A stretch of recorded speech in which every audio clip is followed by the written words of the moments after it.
The road to Hollow Creek was nothing more than a cracked, winding path swallowed by shadows. Fog hung low over the dense New England forest, clinging to the twisted trees like cobwebs. Even in the late afternoon, the mist made the world seem perpetually twilight. Elisa had driven for hours, her GPS lost somewhere in the rolling hills, leaving her entirely dependent on memory and instinct. She had heard of Hollow Creek from old research papers, local legends, and whispered warnings. A village that seemed ordinary in daylight but had a way of swallowing anyone who stayed too long.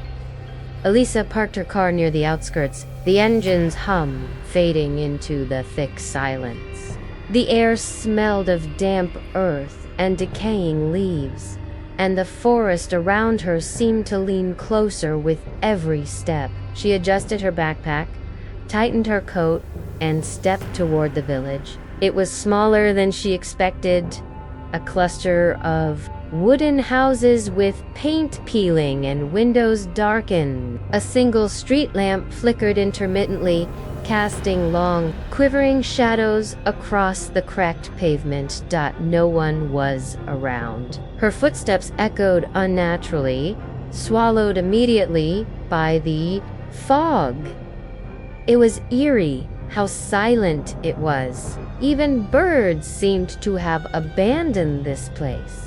She had come here for research, for history, for stories, curiosity that outweighed fear, but as she approached the village square, an uncomfortable feeling settled in her chest. She could feel eyes watching her, invisible yet heavy, pressing against her like the forest itself was alive. A sudden creak made her spin. One of the houses, closer than the others, had a door slightly ajar.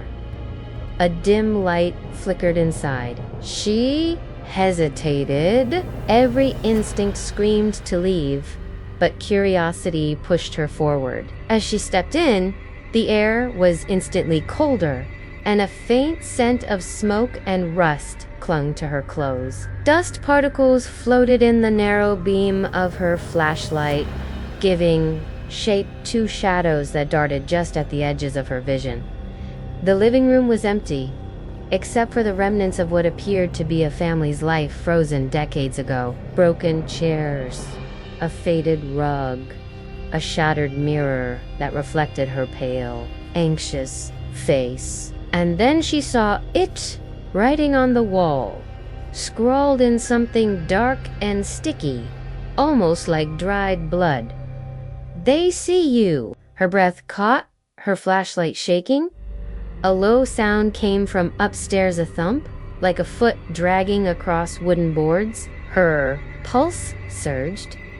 She wanted to run, but her legs refused. She climbed the stairs slowly, each creak amplifying her fear. On the second floor, the hallway stretched endlessly, even though the house wasn't large. Rooms lined either side, doors slightly open, revealing darkness inside. The air grew colder, her breath visible now, mingling with the faint smell of decay. In one room, she found a journal, its cover cracked and pages yellow. The handwriting was frantic, slanted, almost desperate. It belonged to a woman named Margaret, who had lived in Hollow Creek decades ago. As Elisa flipped through the pages, the words revealed a horrifying truth.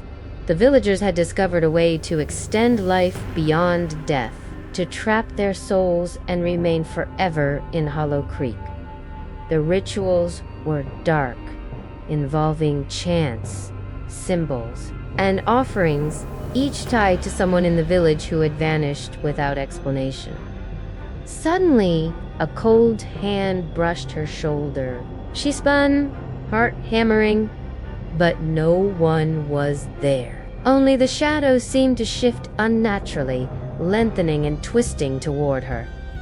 Panic surged. She backed toward the stairs, but the hallway seemed to stretch impossibly, elongating the distance between her and the exit. The fog from outside seemed to seep through the cracks in the walls, curling like smoke around her legs. Whispers began, soft at first, almost indistinguishable from the wind. "Stay, stay," the words were repeated, echoing off the walls. Elisa's flashlight flickered, then went out, plunging her into complete darkness. Her hands fumbled against the wall, seeking anything solid. She felt the texture of the wallpaper, a strange, sticky residue clinging to her fingers. The whispers grew louder, más insistente, surrounding her dot. Then she saw movement. Shadows detached themselves from the corners of the room, forming vague shapes, humanoid but distorted, like reflections twisted in a warped mirror. Their eyes glowed faintly, hollow and unblinking. Elisa stumbled back, tripping over the threshold of another room. She landed hard, the journal slipping from her hands, pages fluttering like trapped wings. Through the broken glass of the window, the fog seemed alive. Faces emerged in the swirling gray, pale and twisted, mouths opening in silent screams. She wanted to close her eyes, to block it out, but the faces were everywhere, pressing through the mist, staring directly at her. One of them lifted an arm, beckoning, and she realized with terror that these weren't ghosts, they were the villagers themselves, trapped somewhere between life and death.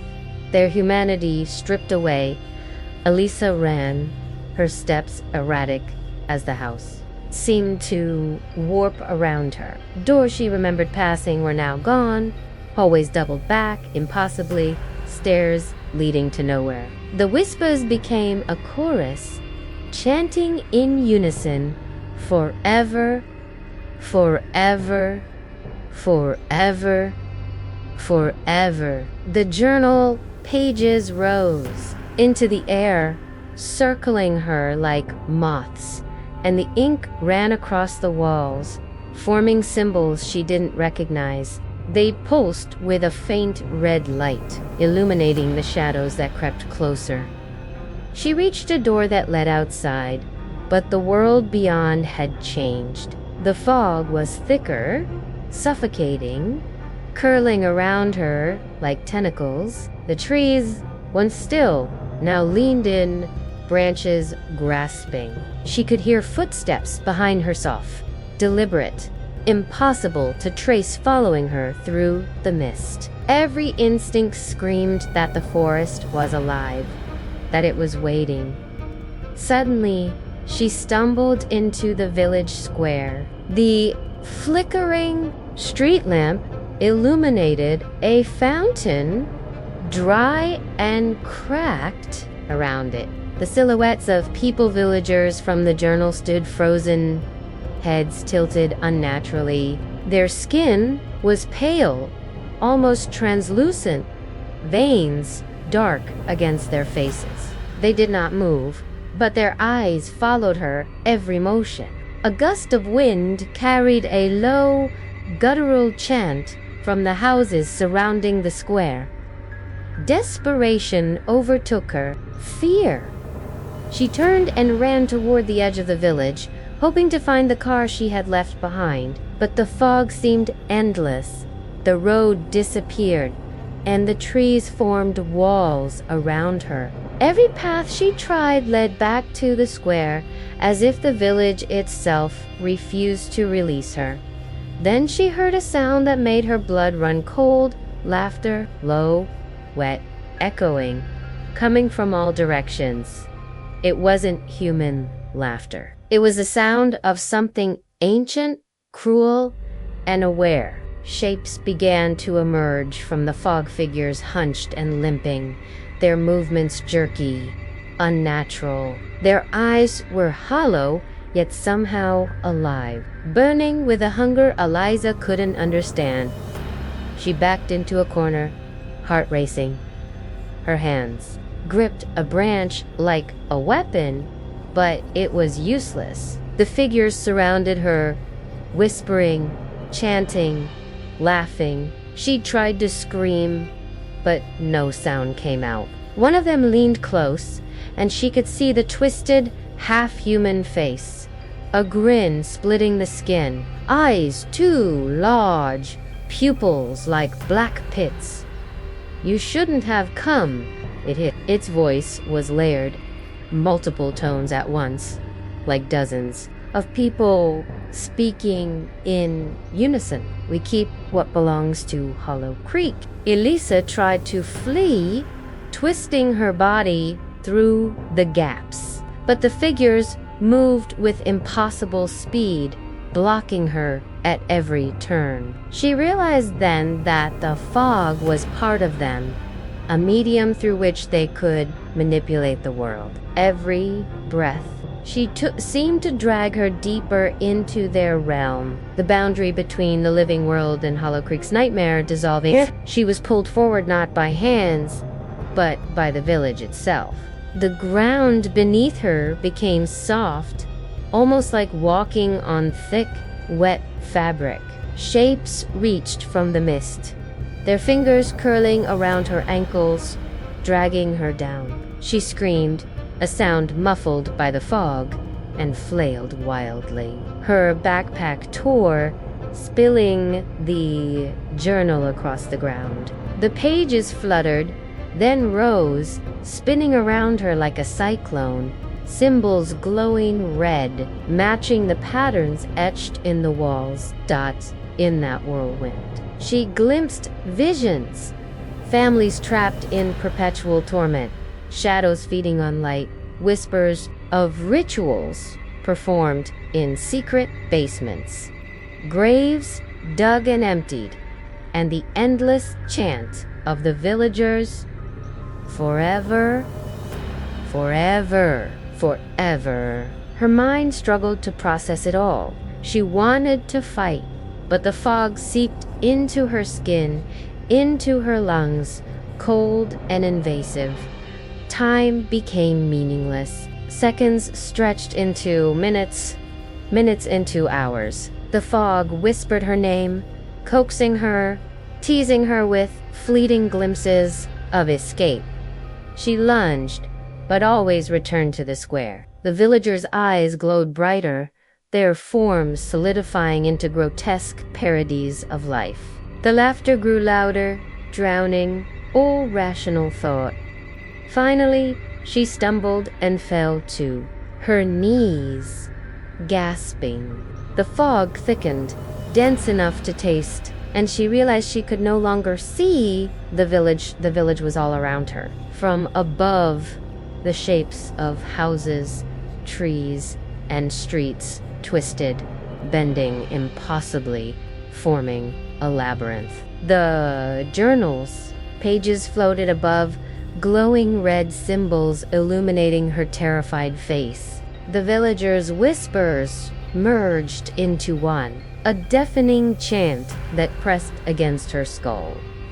Elisa tried to shout, tried to resist, but the power of Hollow Creek was absolute. The fog wrapped around her like a shroud, pulling her down into the earth itself. She felt the ground give way, cold and soft, swallowing her, dragging her toward a central darkness. And there, beneath the village, she saw it, a pit, endless and black, lined with writhing faces, eyes pleading, mouths screaming. The villagers hovered above it, chanting, pushing her toward oblivion. She screamed. Finally, a raw, hollow sound that echoed through the fog, but there was no answer, no rescue. The pit opened, and she was consumed by the darkness, her body breaking, dissolving into the twisted energy of Hollow Creek. Her final thought was a horrifying clarity. This village did not simply trap people, it consumed them. made them part of its eternal nightmare. Outside, the fog settled again. Hollow Creek appeared calm, silent, ordinary, as if nothing had happened. The street lamp flickered once, then went dark.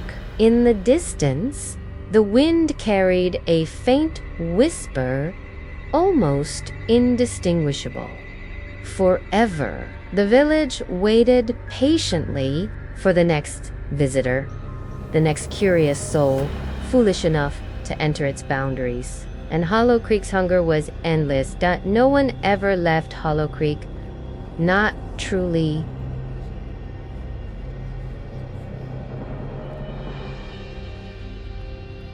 Please like and subscribe channel Fear Frequency for more horror stories. Thank you.